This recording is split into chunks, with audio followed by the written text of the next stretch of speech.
Cinema ನಿಂತೋದ್ರೆ ಕೆಲವೊಮ್ಮೆ ಇತಿಹಾಸವೇ ಹುಟ್ಟುತ್ತೆ. ಹಾಗೆ ಹೊಂಬಾಳೆ ಫಿಲಮ್ಸ್, ಪ್ರಶಾಂತ್ ನೀಲ್ ಈ ಎರಡೂ ಹೆಸರು ಕೇಳಿದ ತಕ್ಷಣ ನಮಗೆ ನೆನಪಾಗೋದೇನು? KGF, ಸಲಾರ್ ಮತ್ತು ಜೂನಿಯರ್ NTR ಜೊತೆ ಬರ್ತಿರುವ ಡ್ರ್ಯಾಗನ್ ನ ದೊಡ್ಡ ಸಿನಿಮಾ. ಆದ್ರೆ ಈಗ ಬಹಳ ಜನರಿಗೆ ಗೊತ್ತಿಲ್ಲದ ಒಂದು ಸತ್ಯ ಏನು ಅಂತಂದ್ರೆ, ಪ್ರಶಾಂತ್ ನೀಲ್ ಮತ್ತೆ ಹೊಂಬಾಳೆ ಫಿಲಂ ಜೊತೆಗೂಡಿ ಮಾಡಬೇಕಾಗಿದ್ದ ಸಿನಿಮಾ KGF ಅಲ್ಲಂತೆ ಮೊದಲು. ಅದಕ್ಕಿಂತ ಮೊದಲು ನಮ್ಮ ಹೆಮ್ಮೆಯ ರಾಜರತ್ನ ಪವರ್ ಸ್ಟಾರ್ ಪುನೀತ್ ರಾಜ್ಕುಮಾರ್ ಅವರಿಗಾಗಿ ಒಂದು ಅದ್ಭುತ ಸಿನಿಮಾ ಪ್ಲಾನ್ ಮಾಡಿದಂತೆ ನೀಲ್ ಮತ್ತೆ ಹೊಂಬಾಳೆ ತಂಡ. ಈ ಚಿತ್ರದ ಹೆಸರು ಆಹ್ವಾನ ಅಂತ ಇಟ್ಟಿದ್ರಂತೆ. KGF ತರಹ ರಾಕಿ ಬಾಯ್ ಲೋಕ ಸೃಷ್ಟಿಸಿದ್ದ ನಿರ್ದೇಶಕರು ಅಪ್ಪು ಅವರಿಗಾಗಿ ಯಾವ ಕತೆ ಬರೆದಿದ್ರು ಗೊತ್ತಾ? ಆ ಸಿನಿಮಾ ಯಾಕೆ ಶುರುವಾಗ್ಲೇ ಇಲ್ಲ? ಅವರ ಇಂದಿನ ಅಸಲಿ ಕತೆ ಏನು? ಇವತ್ತಿನ ವಿಡಿಯೋದಲ್ಲಿ ಯಾರೂ ಹೇಳದ ಆ ಇಂಟ್ರೆಸ್ಟಿಂಗ್ ಫ್ಯಾಕ್ಟ್ ಏನು ಅನ್ನೋದನ್ನ ತಿಳಿದುಕೊಳ್ಳೋಣ. ಕೊನೆವರೆಗೂ ನೋಡಿ.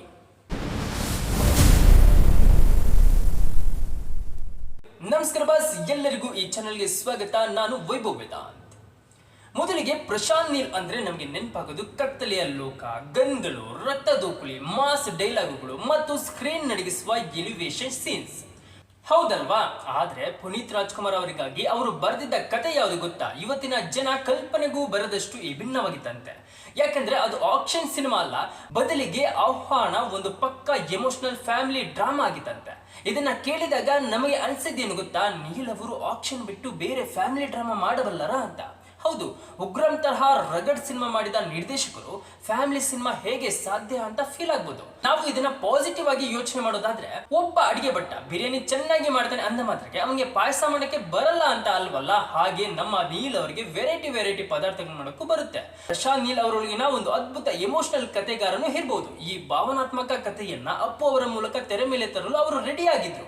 ಆ ಸಮಯದಲ್ಲಿ ಹೊಂಬಾಳೆ ಫಿಲಮ್ಸ್ ಕೂಡ ಈ ಪ್ರಾಜೆಕ್ಟ್ ಮೇಲೆ ತುಂಬಾ ನಂಬಿಕೆ ಇಟ್ಟಿತ್ತಂತೆ.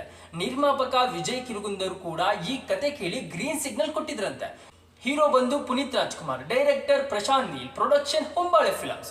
ಒಂದು ಡ್ರೀಮ್ ಕಾಂಬಿನೇಷನ್ ಅಲ್ವಾ ಇದು? ಆದ್ರೆ ಕೆಲವೊಮ್ಮೆ ನಮ್ಮ ಜೀವನದಲ್ಲಿ ಒಂದು ಸಣ್ಣ ಕಾರಣವೇ ದೊಡ್ಡ ಇತಿಹಾಸ ಬರೆಯಬಲ್ಲದಂತೆ.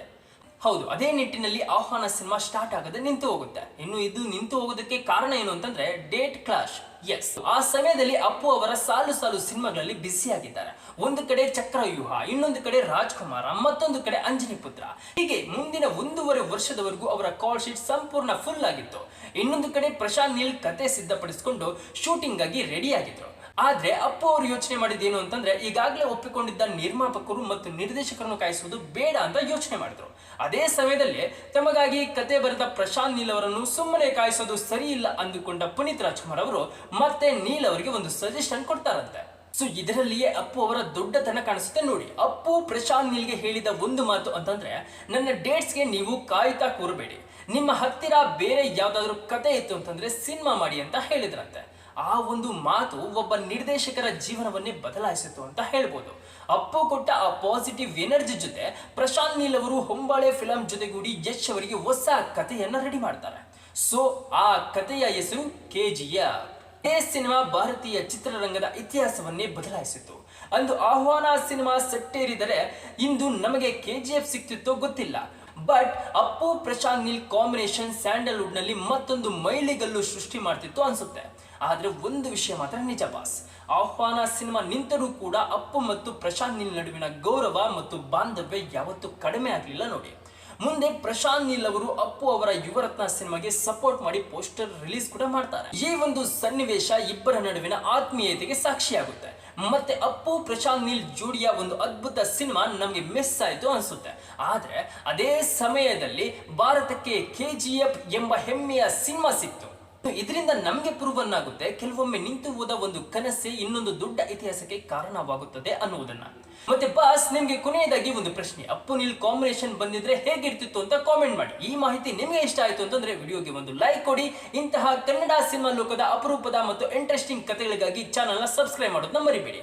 ನಾನು ವೈಭವ್ ವೇದಾಂತ್, ಮತ್ತೆ ಸಿಗೋಣ ಮುಂದಿನ ವಿಡಿಯೋದಲ್ಲಿ. ಧನ್ಯವಾದಗಳು.